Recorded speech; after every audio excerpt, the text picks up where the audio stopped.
Bonjour tout le monde, j'espère que vous allez bien. Avant tout, je ne sais plus si je vous l'ai déjà sauté la semaine dernière, je ne sais même plus si j'ai fait une vidéo la semaine dernière. Je vous souhaite une excellente année 2017, plein de bonnes choses pour vous, plein de bonheur, plein de santé, tout ça, tout ça. Voilà. Alors, pour commencer l'année, j'avais envie de vous faire une vidéo un peu spéciale, que beaucoup de booktubeuses font mais que j'avais pas encore fait, parce que je m'achète jamais assez de livres en même temps pour pouvoir vous les montrer. Mais là, comme avec l'entreprise où je travaille, j'ai eu des chèques cadeaux pour Noël, j'ai fait une petite razzia à la FNAC, dont je suis pas mécontente. Et je me suis dit, tiens, si je leur montrais, ça peut leur donner des idées. Donc, déjà, vous le savez, il y a quelques temps, je vous en avais parlé, j'avais lu Sort Sorcière, le tome 1. J'avais tellement aimé qu'il fallait absolument que je m'achète le tome 2. Voilà. Donc, je l'ai pas encore commencé. Mais voilà, je me doute que ça va être à peu près dans le même acabit que l'autre, puisque de toute façon, c'est vraiment le type de bouquin que j'aime. Donc je ne pouvais pas passer à côté, forcément. Ensuite, j'ai voulu essayer quelque chose de nouveau. Alors je ne connais absolument pas l'auteur. Il s'agit de Jamais Contente, qui a été écrit par Marie Desplechin, je ne sais pas si ça se prononce comme ça. Alors c'est un livre assez fin, mais en fait, rien que le titre, ça m'a fait penser à ce que mes parents me disaient quand j'étais plus petite, à savoir mais t'es jamais contente. Voilà. Donc du coup, j'ai trouvé le livre qui me correspond, on va dire ça comme ça. Donc pareil, je ne l'ai pas encore lu, mais je pense que ça va se lire en peut-être 1 heure, 2 heures, et je pense que ça peut être sympa. Voilà. Et le dernier, alors, en fait, je vous explique l'histoire. J'étais dans le magasin, j'avais déjà trouvé les deux autres, et je fais, ouais, il me reste encore un peu. Qu'est-ce que je vais pouvoir vous prendre? Désolée.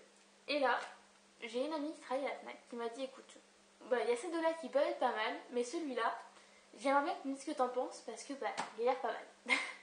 Effectivement, ce qui m'a le plus interpellée, on va dire, au début avec ce bouquin, ouais, je fais du suspense, j'aime bien. Ce qui s'est passé avec ce bouquin, c'est qu'en fait, j'ai vu que c'était un pavé. Les plus de 300 pages, j'adore ça. Celui-ci, il en fait 560, forcément, j'étais obligée. Et en plus, j'ai trouvé la couverture super classe, elle est trop belle. Il s'agit de Lady Hélène, comme ça, le club des mauvais jours, et qui a été écrit par Alison Goodman. Alors très honnêtement, j'étais un peu sceptique parce que quand on lit le résumé derrière, entre romance à la Jane Austen et fantasy noire, on se dit, elle a filmé quoi exactement? Les deux, ça se mélange pas très bien en général. Et au final, j'ai été surprise. Bon, je vous en parle pas maintenant parce que je vais faire une vidéo où je vais en parler. Mais vraiment, j'adore ce livre-là. Voilà, rien que la couverture, elle est super classe, il est super épais, donc ça m'a fait plusieurs jours. Voilà. Et bon, effectivement, excusez-moi, il coûte presque 20 euros, je suis d'accord. Mais après, à la FNAC, vous avez moins 5% sur les livres si vous avez la carte. Donc c'est plutôt une bonne chose. Après, ça reste à 19 euros. Et la dernière chose que je me suis achetée, c'est pas un livre. Je sais pas si je vous en avais parlé, j'adore tout ce qui est puzzle 3D. Je sais, ça fait un peu gamine en disant ça, mais c'est pas grave. Et là, pareil, cette amie qui travaille à la FNAC m'a dit, il y a un puzzle qu'on a, c'est sûr, il va te plaire.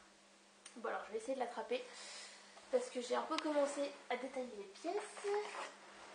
1 minute. Je sais, ça prend du temps. Mais après, vous avez le temps, ne vous inquiétez pas, ça va être rapide. Tac, tac. Hop, j'ai enfin attrapé la boîte. Alors, je la referme quand même. Peut-être les pièces se barrent. Voilà, alors. Donc, elle m'en avait parlé il y a quelques jours. Et quand je suis arrivée à la FNAC, premier truc que j'ai fait, montre-moi le puzzle. Voilà. Je me suis pris le Poudlard Express en version puzzle, 460 pièces.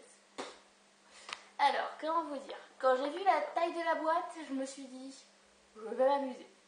Quand j'ai vu les pièces, je me suis dit, je vais galérer. Parce que les pièces n'ont pas de numéro comme pour les puzzles classiques que j'ai. Donc voilà. Je sais que c'est un petit hors-sujet, mais maintenant c'est un Harry Potter, ça fait partie de l'univers que j'aime bien. Donc je me dis au final, c'est pas un si gros hors-sujet que ça. Donc voilà, alors il coûte plus cher qu'un puzzle 3D normal, parce que ceux que j'ai là, j'en ai pour 20 euros par puzzle, sauf un qu'on m'a offert. Là, il est à 38 euros. Je suis d'accord, c'est un coup. Je suis désolée, je fais que de bailler. Mais celui-ci, je pense qu'il peut bien vous occuper. Déjà pour trier les pièces, j'en ai eu pour 1 heure. Voilà. Voilà, donc c'était un petit peu mon tour d'horizon de ce que j'ai acheté, on va dire, pour me faire plaisir pour Noël. Donc écoutez, c'est tout pour moi. Je vous fais d'énormes bisous. Si vous voulez vous abonner, ce sera juste ici. Voilà, on clique. Et si vous voulez voir mes autres vidéos, ou tout du moins la dernière, ce sera juste là. Voilà. En attendant, je vous souhaite une très bonne journée et je vous dis à la prochaine. Salut!